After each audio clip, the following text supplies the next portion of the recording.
আজকে তথ্য সংস্কৃতি দপ্তর, বিদ্যালয় শিক্ষা দপ্তর এবং ধর্মনগর পুর পরিষদের যৌথ উদ্যোগে আজকে কবি প্রণাম প্রভাতী উৎসব অনুষ্ঠিত হয়েছে আমাদের ধর্মনগরের যে কালীদিঘি, সেই কালীদিঘি উত্তর পাড়ে আজকে অনুষ্ঠান অনুষ্ঠিত হয়েছে।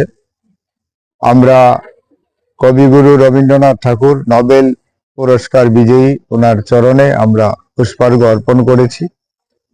উপস্থিত ছিলেন পুর পরিষদের সম্মানিত চেয়ারপারসন মিতালি রানী দাস সেন মহোদয়া, বিশিষ্ট সমাজসেবী কাজল দাস, মহিলা কমিশনের প্রাক্তন চেয়ারপারসন বর্ণালী গোস্বামী মহোদয়া, তথ্য সংস্কৃতি দপ্তরের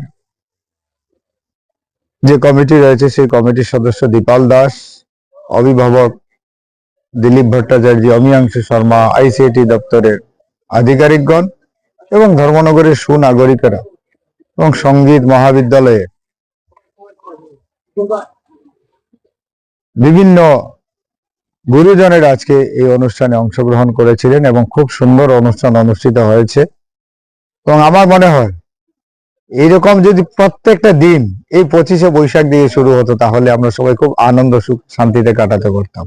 কারণ এত সুন্দর একটা মনোরম পরিবেশ, প্রতিটা দিন যেন এইরকম আমাদের শুরু হয়, শুরু হলেই আমাদের দিনটা সুন্দর হবে, আমরা শান্তিতে বসবাস করতে পারবো, আমরা উন্নত মানসিকতা নিয়ে বসবাস করতে পারবো।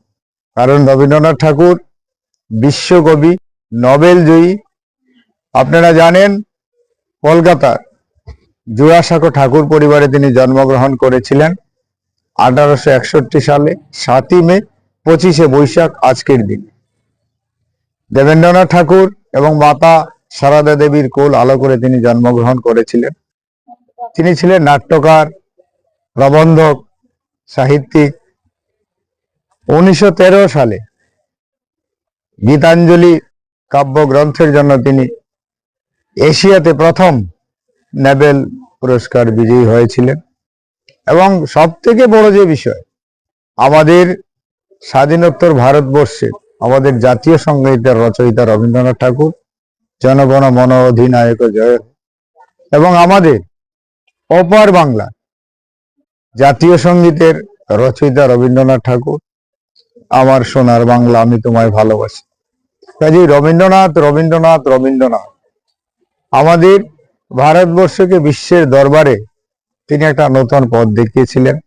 এবং আমরা সেই রবীন্দ্রনাথ, ওনার কাব্য, ওনার কৃষ্টি, ওনার সংস্কৃতি, আমরা সবাই, বিশেষ করে ধর্মনগর সাংস্কৃতিক শহর, কৃষ্টির শহর, ত্রিপুরা রাজ্যের দ্বিতীয় বৃহত্তম শহর, উন্নত শহর, আমরা রবীন্দ্রনাথের ভাবধারায় আমরা ভাবিত হয়ে আমাদের ধর্মনগরকে আমরা সুন্দর করে তুলতে চাই, সবার সহযোগিতায়, সবার সহমর্মিতায়, সবার ভালোবাসায়, সবার ঐকান্তিক প্রচেষ্টায়।